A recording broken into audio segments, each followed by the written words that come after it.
Okay.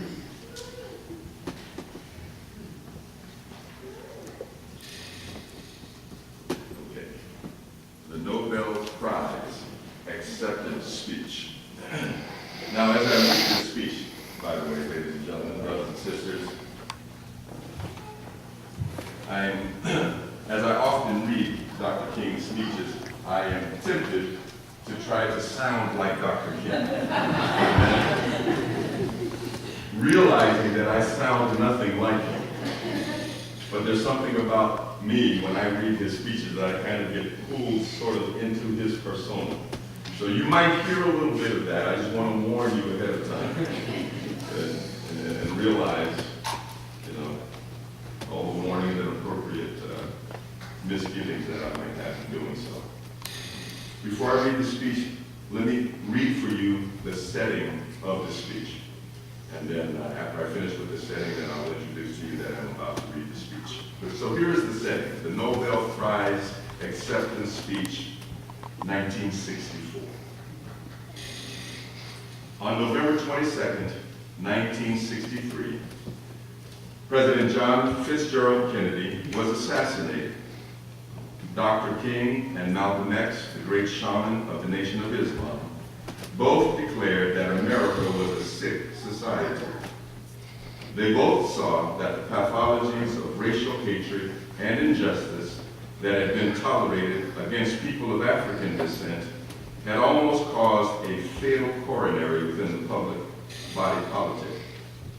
Even if segregationists within the city walls, state legislatures, governor's mansions, and the United States Congress itself could not see this, the world paused for a moment to analyze what had happened.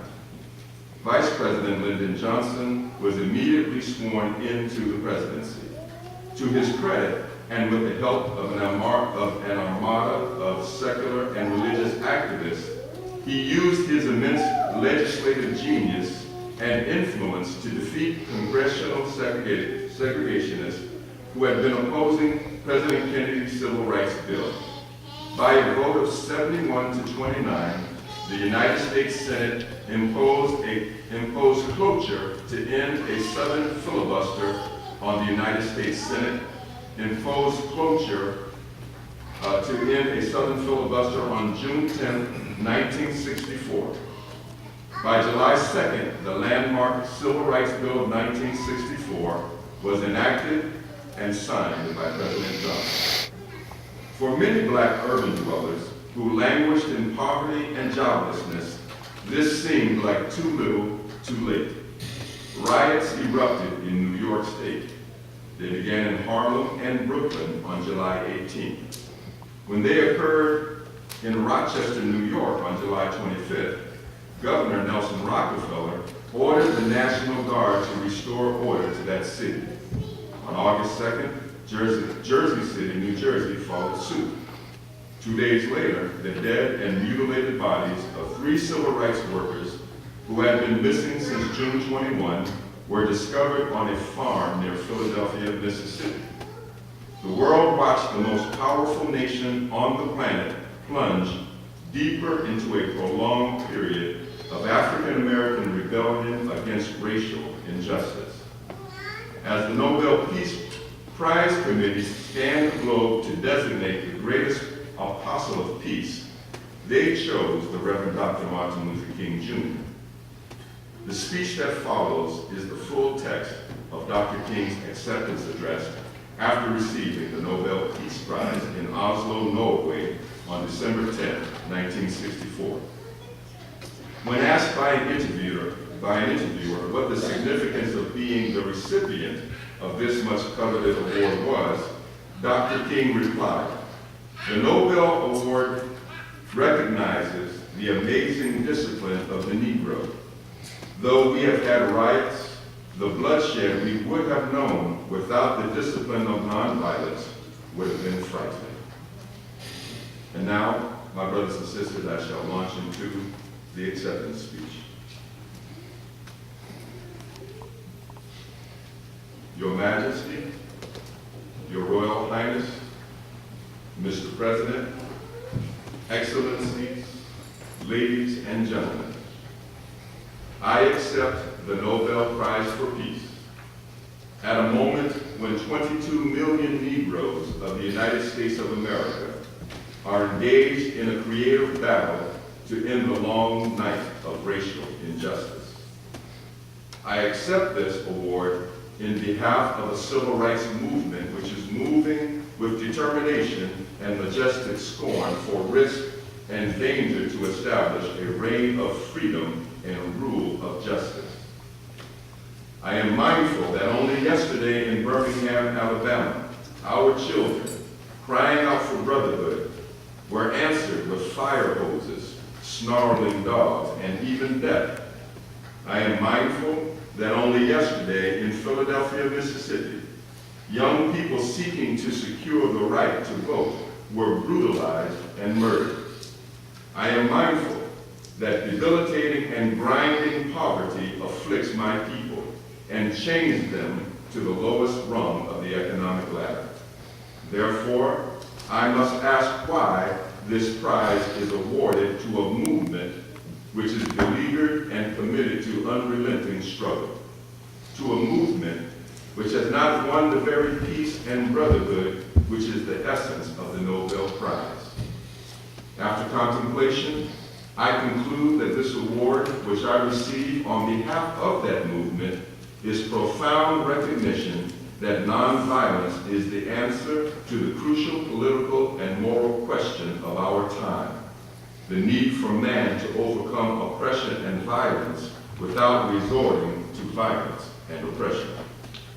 Civilization and violence are antithetical concepts. Negroes of the United States, following the people of India, have demonstrated that nonviolence is not servile passivity, but a powerful moral force which makes for social transformation. Sooner or later, all people of the world will have to discover a way to live together in peace, and thereby transform this pending cosmic elegy into a creative song of brotherhood. If this is to be achieved, man must evolve for all human conflict a method which rejects vengeance, aggression, and retaliation. The foundation of such a movement, of such a method, is love. From the depths of my heart, I am aware that this prize is much more than an honor to me personally. Every time I take a flight, I am always mindful of many people who make a successful journey possible, the known pilots and the unknown ground crew. So you honor the dedicated pilots of our struggle, who have sat on the controls as the freedom movement soared into orbit. You honor once again Chief Albert Luthuli of South Africa, whose struggles with and for his people are met still with the most brutal expression of man's inhumanity to man. You honor the ground crew without whose labor and sacrifices the jet flights to freedom could never have left the earth.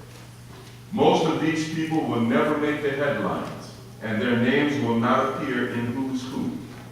Yet the years have rolled past, and when the blazing light of truth is focused on this marvelous age in which we live, men and women will know and children will be taught that we have a finer land, a better people, a more noble civilization, because these humble children of God were willing to suffer for righteousness' sake. I think Alfred Noble would know what I mean when I say that I accept this award in the spirit of the curator of some precious heirloom which he holds in trust for its true owners. All those to whom beauty is truth and truth beauty, and in whose eyes the beauty of genuine brotherhood and peace is more precious than diamonds or silver or gold. The tortuous road, which has led from Montgomery, Alabama to Oslo, bears witness to this truth.